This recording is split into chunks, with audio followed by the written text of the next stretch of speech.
My love language is words of affirmation. Okay, if you have not taken that test, go get you a book called The 5 Love Languages.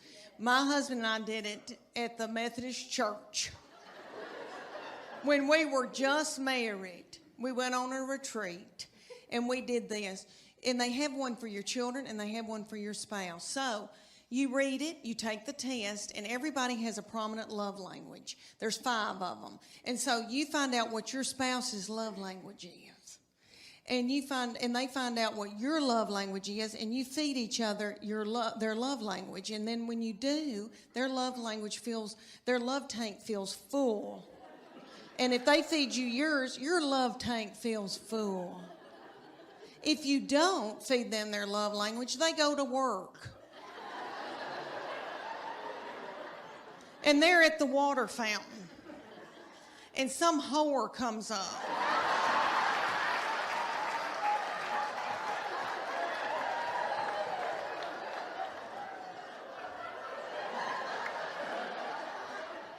And feeds them their love language. And then they feel a tingle. And then Satan swoops in. Everybody, I think you know where I'm going with that. Okay. So there's 5 love languages. The first one is quality time. You know people that just want you to spend quality time with them. Just them. Okay. Then there's physical touch. I know you girls think, that's my husband. Physical touch. He's on me like a duck on a June bug. But I'm not talking about that kind of physical touch, the nasty kind. I'm talking about, people that just want to squeeze and they're physical and they want to hold your hand, they want to hug on you, that kind of physical touch. Okay, then there's gifts. And that's my sister. She loves, if you've thought about her, it doesn't have to be expensive. If it's a rose, if it's a card, hers is gifts. She feels love and her love tank is full. Mine is words of affirmation. So all my husband has to say is, Leanne, you look beautiful today. Or, Leanne, that Trisha Yearwood's chicken piccata is to die for.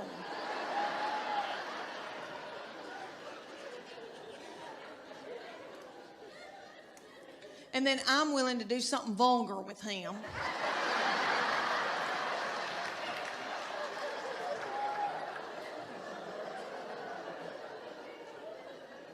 And then he gives me money to get my hair highlighted.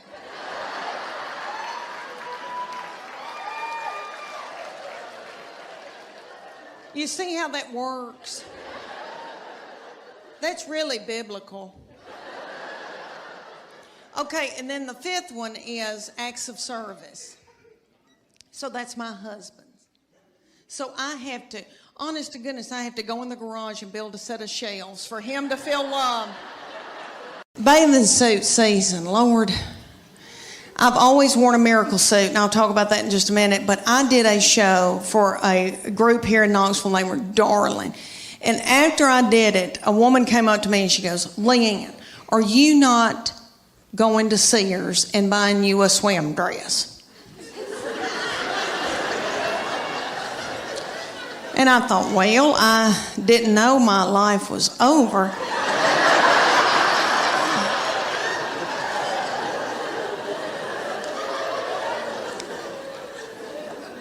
So she said, you need to go to Sears or order it online with Land's End. And it's a swim dress. She goes, you're going to love it. I promise you. Okay, so I go to Sears at Westtown Mall. When's the last time any of y'all went to Sears at Westtown Mall? There's not a soul in the Westtown Mall Sears. They've got the lights on. There's nobody working. There's nobody there shopping. I swear I think they're running dope out of Sears.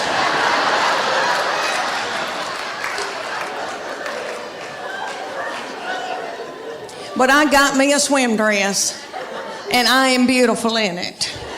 And I'll tell you why, because it shows my arms. My arms the only thing I've got left living for. And they are my daddies.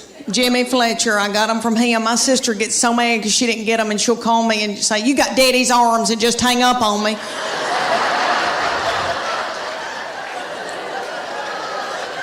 But this swim dress, okay, it cinches up through here, so it's real flattering right there. And then it comes down and hides all this boogity-boo I got going on right here. And I am beautiful in it. I hate to say that. It kind of looks like Titanic,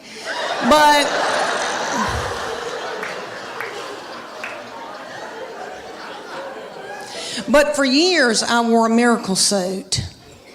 Okay, the miracle suit is in Dillard's and Bell, Macy's, or all over.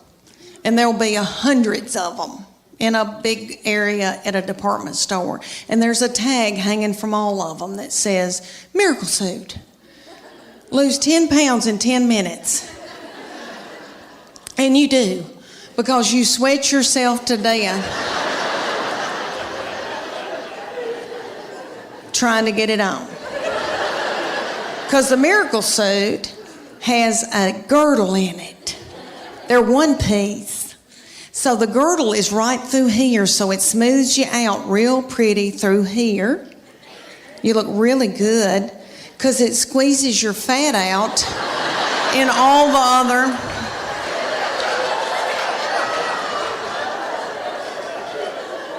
the other directions.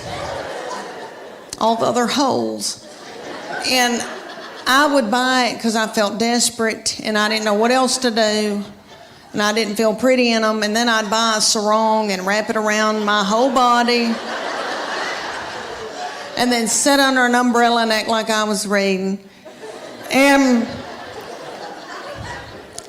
But I bought them every year. I had them all the time. And I look back in videos from vacations and I've got them on and it's awful.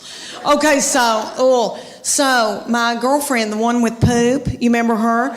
Okay, she found out that I had one. She was like, oh my gosh, I want one. So she drove down from Greenville, Tennessee. And they went to the Dillards. And she brought her 14-year-old daughter with her, and they got in the dressing room at Dillard's, and the 14-year-old was sacking her mama up in this bathing suit.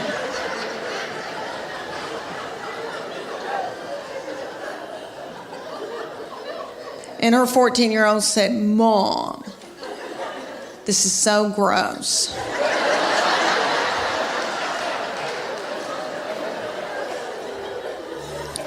Put it back, let's get out of here. She said, I can't. I'm in love with my girls. I'm in love with them, and they're my best friends, especially as they get older. And I know that when I'm in the nursing home, they'll be the ones to come and pluck my chin hairs. But he has been from heaven. Okay, it's so wonderful. All right, well, he got married in September, and when he started bringing his wife around us, he would say to me, you have a terrible look on your forehead. And I would say, what? I don't know what you're talking about. But he said, Mom, she's my best friend, and I want to marry her. They met in college at Berry College, and he said, she's going to be my wife. And so I tried to, it wasn't anything against her.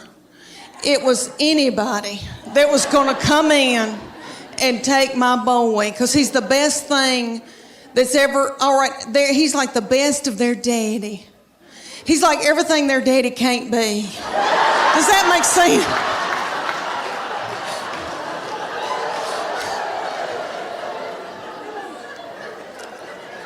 So right before the wedding, he's saying, Mom, she is my immediate family now. You're my extended. I'm supposed to cleave to my wife. That's biblical. And I said, why did I show him the Bible?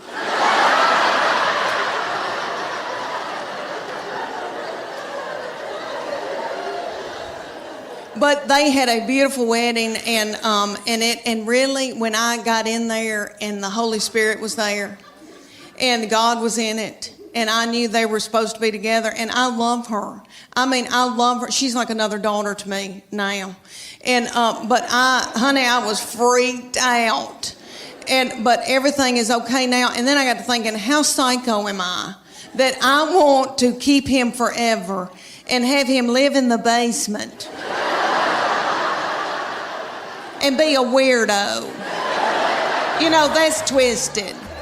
So I was able to let him go. And I love her. She's like another child to me. There's two things on this earth that make him happy: a clean house and sex. Oh, lucky me. He said, well, if you don't start taking care of my needs, I guess I'm going to have to get a girlfriend. I said, oh, dear Lord, say it's not so.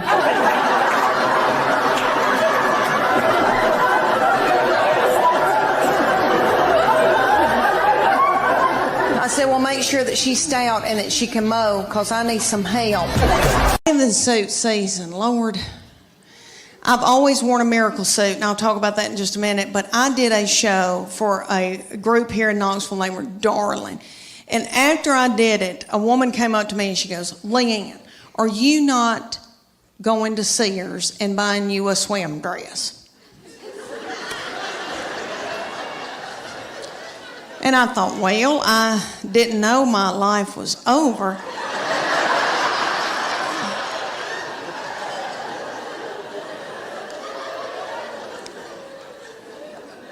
So she said, you need to go to Sears or order it online with Land's End. And it's a swim dress. She goes, you're going to love it, I promise you.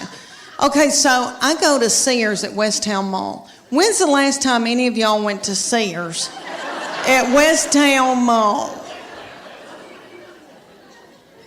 There's not a soul in the West Town Mall Sears.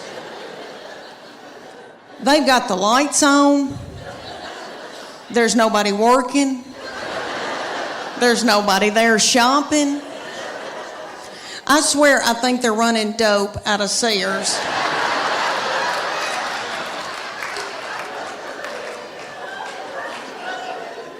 But I got me a swim dress, and I am beautiful in it.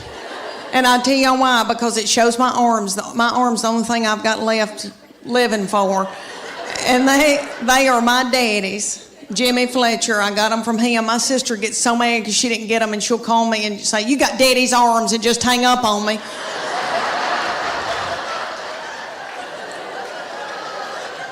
But this swim dress, okay, it cinches up through here, so it's real flattering right there. And then it comes down and hides all this boogity-boo I got going on right here. And I am beautiful in it. I hate to say that. It kind of looks like Titanic, but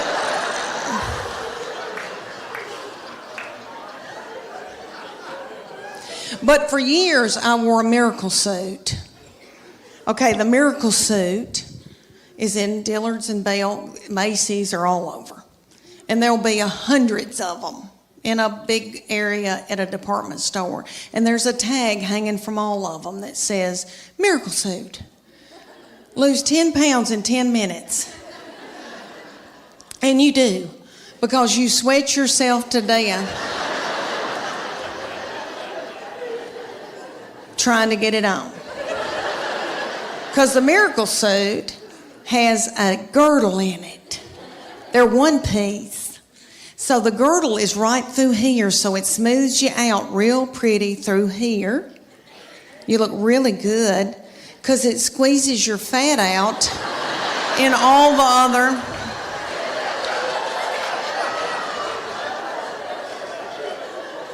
other directions, all the other holes. And I would buy it because I felt desperate and I didn't know what else to do. And I didn't feel pretty in them, and then I'd buy a sarong and wrap it around my whole body, and then sit under an umbrella and act like I was reading.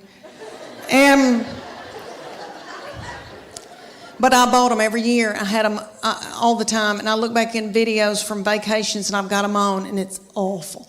Okay, so my girlfriend, the one with poop, you remember her? Okay, she found out that I had one. She was like, oh my gosh, I want one. So she drove down from Greenville, Tennessee. And they went to the Dillards. And she brought her 14-year-old daughter with her, and they got in the dressing room at Dillard's, and the 14-year-old was sacking her mama up in this bathing suit.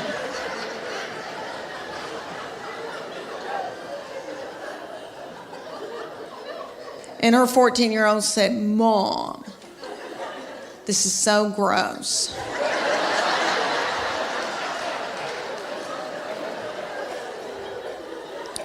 Put it back, let's get out of here. She said, I can't, I've got to buy it. I just peed in it. Thank y'all so much. Which, hey, close enough, but it did make me laugh real hard. Just, who betrayed Jesus? Bob the Tomato. I remember he bounced in like, you're gonna die, Jesus. I'm kidding, they didn't do it. No, they didn't do the crucifixion on VeggieTales. They wouldn't do that. That's crazy. That's way too dark. Also, no arms. So who's gonna do the finale? What are they gonna do? Put baby carrots on Larry? That's insane. We can't do that. I assume, even if you didn't grow up religious, you know like Noah's Ark. Most people know that one. That's our big one. It's on the cover of all of our coloring books. Yeah, it really is a testament to how fucked up the Bible is, that we read Noah's Ark and we're like, that's the kid's story.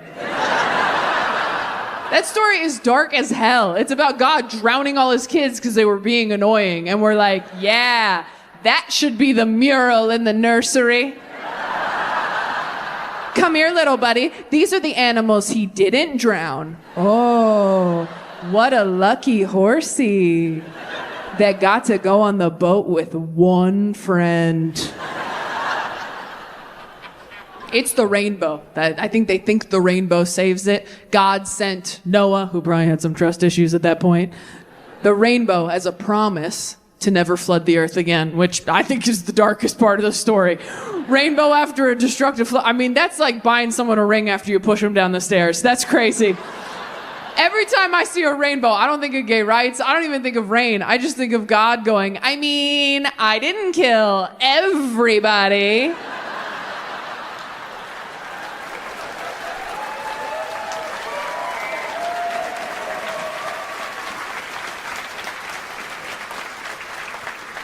Some people don't even realize Noah's Ark's from the Bible. I've asked people, oh, do you know any Bible stories? I really was triggered by the capital G God in my phone because I have religious trauma. Anybody else have religious trauma? Thought you might. If you don't know what religious trauma means, it just means you grew up in church, you're not religious anymore, but now, anytime you feel good, you feel kind of bad about it. Like, have you ever had a dip in the middle of an orgasm? Like, ha, ha, ha, ha, ha. That dip is Jesus spraying you in the face with a water bottle. That's why I don't say, oh God, during sex. He's like Beetlejuice. He'll show up. And to be clear, I'm not an atheist. I just don't know what happens. Neither do you. Spoiler alert, nobody knows. I've never related to the certainty so many Christians feel, where they're like, I just know. You're like, but how do you know there's a God? I just know. The only time I've ever just known something, it was that I had diarrhea. That's the only time. The only time I've ever been like, oh. And I did start praying. But I resent both sides equally. I hate it when people are like, there's no God, it's just darkness, fuck you. And I hate it when people are like, there is a God and here's his address and he loves me best. I just hate confidence. That's really what it is. I cannot stand it when people are too confident. I have one very confident friend. That's it. That's all I can handle in my life. One friend so confident. You know that hot girl in 8th grade who always came into class late with a Frappuccino and you're like, he came out, he goes, thought he found a new angle, right? He comes out, he goes, you know, we always kind of rush through the Christmas story, don't we? Since we all know it so well. But if you ever really stop to think about what this must have been like, for Mary? And all the women were like, oh. And all the men were like, no. Which one's Mary again? Oh, are you talking about the vessel? You talking about the hole we put the Lord in? You talking about the Jesus jar? You talking about the Christ cubby? You talking about the Savior sack? You talking about the prophet pocket? We could keep going, but we have to move on. But that's a fun game to play to come down from the cousin fight, if you want. That Mary POV sermon went over so well for him that he came out the next year all excited. Like last year we talked about what it must have been like for Mary to find out she was pregnant with Jesus. But have you ever stopped to think about what this must have been like for Joseph? And all the men were like, finally, representation. I also think whores are lying to me. Joseph was Mary's betrothed at the time. Again, I don't assume everybody knows all the Bible stories. You grew up in church, you're like, everybody's learning these. Nope, some kids were having childhoods on their bikes. Yeah. Is there anyone in here who never went to church, has never believed in God, never been religious at all? Wow, all in the back. That checks out. That checks out. Well, you sound very at peace. You sound so relaxed, but how do you know right from wrong? How do you not kill people? Some Christians talk like that. My dad growing up was like, if I weren't a Christian, I'd be in jail. And I'm like, whoa, I'm 6. Let's do Good Night Moon tomorrow instead of Dad's Dark Thoughts. Some Christians walk around like, yeah, if Sky Dad didn't have me on house arrest, there'd be some mud on my boots. And you're like, cool, let's only hang out in groups. But if you didn't grow up in church, you might not know a lot of Bible stories. You might not know any Bible stories. I won't put you on the spot, don't worry. I used to learn my lesson. But because I grew up in church, I see Bible stories everywhere, right? Like, here's some fun ones. What about the 200 foreskin story? Do you know that one? Yeah? That's a deep cut. So, in the Bible, David wanted to marry Saul's daughter. And Saul's like, you can marry my daughter if you bring me back the foreskins of 100 of my enemies. Which, like, whoa, Scorpio, am I right? Who has 100 enemies and is thinking about their foreskins? Like, someone was born in deep November. So Saul's like, get me 100 foreskins, then we'll talk. So David goes out, comes back with 200 foreskins, and that's where the phrase, if he wanted to, he would, ladies, comes from. Yeah. That's not from TikTok, that's from the Bible. What about Job? Have we heard of Job?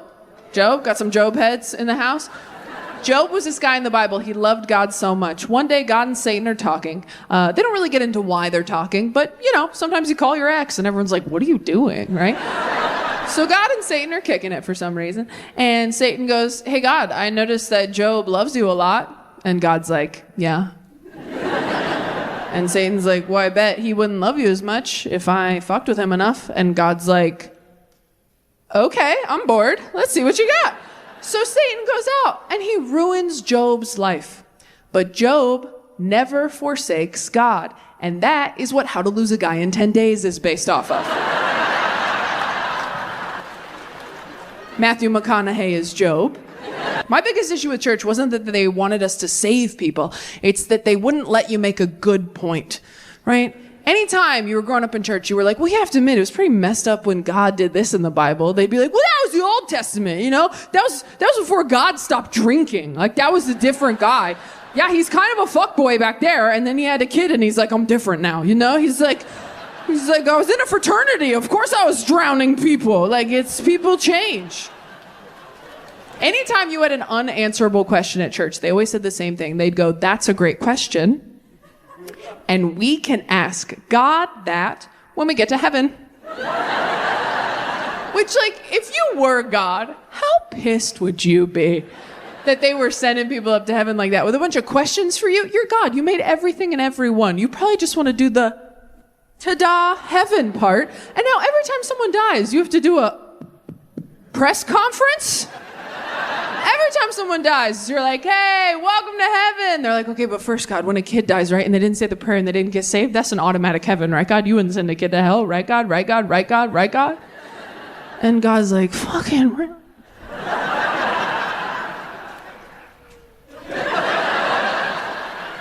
Seriously, seriously, dude? You're in heaven, bitch. Do you go to Disneyland? Like, hope all the workers get benefits. Like, shut up.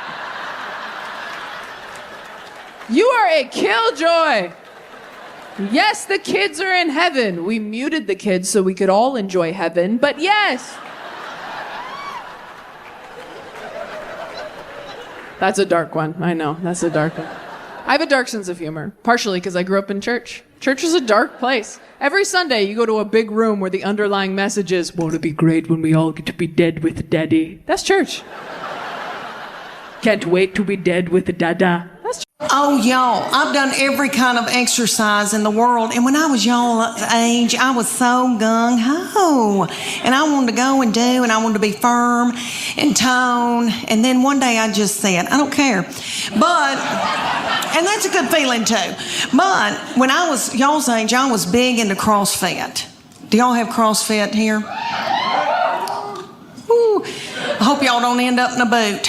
All right. It is bad mama jamma. And it came to Knoxville, and these young boys in their early 20s opened it up, and they were darling. And they both had little fannies that looked like baseballs. And I wanted my fanny to look like a baseball. So I got my good friend Becky. Becky and I joined CrossFit together. For those of you who don't know, it's like military moves, push-ups, pull-ups, that kind of thing. They'd put a big tractor tire in the parking lot, and they'd set Becky in it, and I'd pull her across the parking lot while she held her purse. Well, these boys came to us one day, and they said, hey, we're going to have a contest, and whoever wins it gets 3 months of free training. And it's going to be for the women and for the men. It's going to last 10 weeks. We're going to take your before and after picture, and then the whole gym's going to vote on whose body has changed the most. And we were like, yes. So one day, we show up, didn't know it was picture day. I had on a horrible-looking sports bra that had lost all of its support, and I should have bizzed it the night before. It had a gray tint to it, and it really wasn't gray, it was white. And if I'd have known it was going to be picture day, I'd have gotten a spray tan. But anyway, they said, take your top off to me and Becky, and they go, just leave on your sports bra and your spandex, and we're going to take your picture. And I was like, whoa, wait a minute. And I didn't want those little boys to not ever want to marry and have children. So I said, Becky, me and you, we're going in the back. I said, I'm taking Becky's picture and she'll take mine. So we went in the back room, and Becky went. And I said, what are you doing, Becky? Don't you want to win this thing? I want to win it. So I took my spandex and shoved it under my stomach and went.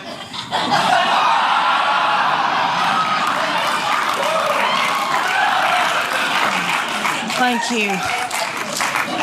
Oh, it was a sight. These kids put it on the internet because that's what kids do. So if y'all Google it and you see this poor woman with her head cut off with these 2 feed sacks, oh, it was a sight. But what they said, they go, okay, and when I saw that, I thought, oh my gosh, you are what you eat, and I look like a big bun, is what I look like. But they said, you're going to eat paleo, and it's what God put upon the earth to sustain us. So if you can run it down and kill it, dig it out of the ground, pick it off of a bush, you can eat it. So that's lean meats, fruits, vegetables, nuts, berries, and seeds. That's no grain, no dairy. When's the last time any of y'all ever got off of white flour? Anybody? Oh, and you still can yell. Okay. Good for you. Oh my gosh, I had the shakes. Becky and I both were shaking. We drank a bunch of coffee. Then we had to have our teeth whitened. Anyway, my husband said, you are so hateful. Will you please eat a piece of white bread? I mean, it was awful. I mean, oh, how horrible if somebody had to get off of heroin. I mean, and I don't know what that's like, but I watched Shaft when I was little, and I remember it being a booger when somebody had to get off of heroin.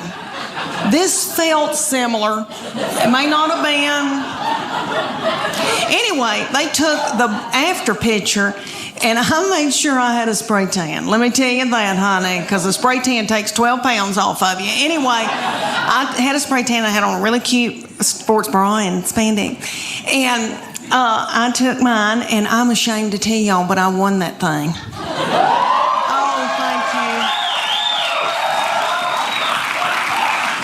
Thank you. I'm so ashamed that y'all are giving me that love. I know y'all are thinking.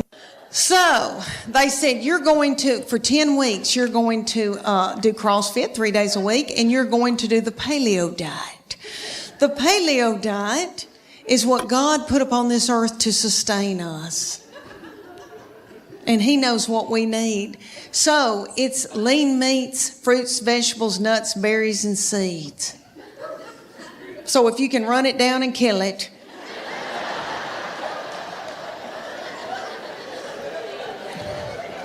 dig it out of the ground, pick it off of a bush, you can eat it.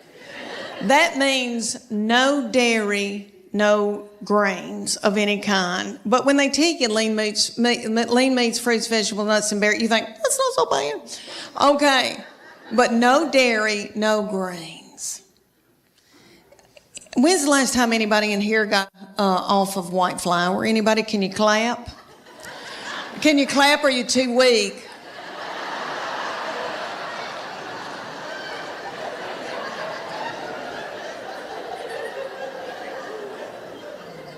Anybody here been hooked on heroin? Anybody?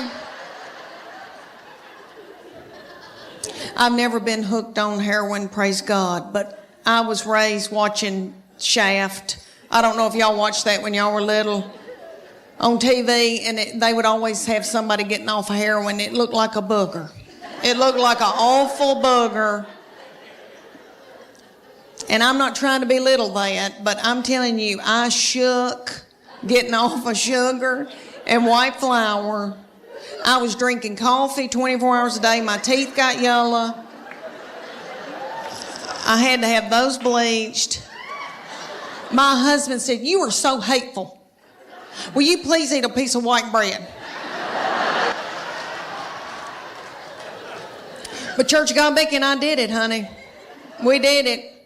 And I mean, then they took our after picture. It took, 10 weeks later, and I did not lose that much weight. It was like 8 or 9 pounds, but my body turned into somebody else's body, honey.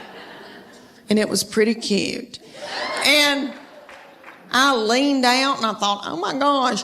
And so then they took our after picture, and I made sure I got a spray tan. And I had a really good bra on, and I took that picture. And I'm ashamed to tell y'all, but I won that competition. No, stop. I don't deserve to be applauded. I know y'all are thinking, oh gosh, Leanne, that's wonderful, but what happened? What happened, Leanne? I'll tell you what happened. I did okay for about 3 weeks, and then I spotted a tortilla. That's what happened. The reason why I'm so in love with him, he's an old soul. Have y'all ever known anybody that was just born an old soul? He was born an 80-year-old man. All right, let me tell y'all why I say that. He has had a garden since he was in middle school. He has just always loved to learn and had all these nifty things that he's been into. Like he raised chickens. He was in Berry College. They have enterprises, business enterprises, and he started the Cage-Free Egg Enterprise. He raised 200 chickens while he was in college. Do y'all want to know what I was doing at the University of Tennessee in the 80s? I mean, let's just get it out of the way. Have I made out with anybody in here? Anybody?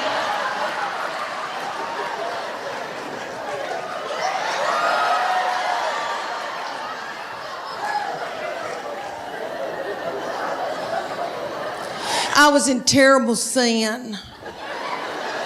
And I was down at Gabby's on the Strip. I don't know if any of y'all remember that Sodom and Gomorrah. I was dancing to Prince. But anywho. So anyway, all right, so he had his own garden. He now cans his own food. He can can food. Are y'all listening to me? He loved gospel bluegrass in high school. Honey, that was his favorite music that he loved. So I brought him to Dr. Ralph Stanley. I don't know if y'all remember Dr. Ralph. He just passed away, 90-something years old, godfather of Mountain. So I brought my son to the Bijou to see him. They propped little Dr. Ralph up on stage. Looked like he had a permanent. I almost threw my panties at him because that's what you do at Tom Jones. Anywho, so we're sitting out in the audience while Dr. Ralph's up here singing, and I thought, how many teenage boys are listening to this? Gospel bluegrass. What are they listening to, real teenage? You know, all right, Waka Flocka Flame. Rihanna, Lady Gaga, all that nasty goings on. I thought, wouldn't it be funny if I had to yell at my boy, turn that gospel bluegrass down?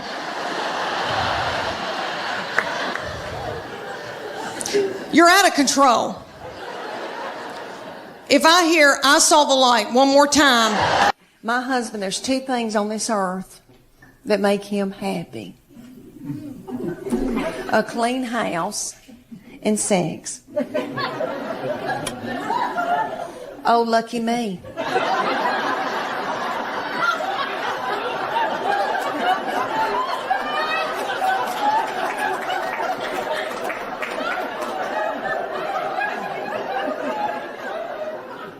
I like a clean house too. But I'm too fun to clean. I want somebody else to do it, you know? So to make my husband happy, I got to where I would just pour bleach in certain parts of the house. And so when he came home, he'd smell it and think that I had been cleaning. It worked for a little while, and then he caught on to me. And he said, if you'll have sex with me twice a week, I'll get you a maid. No. And then,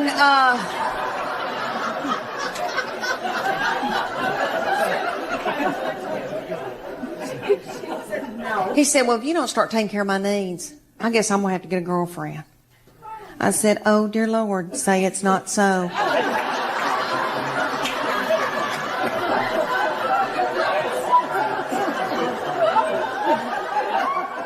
I said, well, make sure that she's stout and that she can mow, because I need some help. So I found out in the United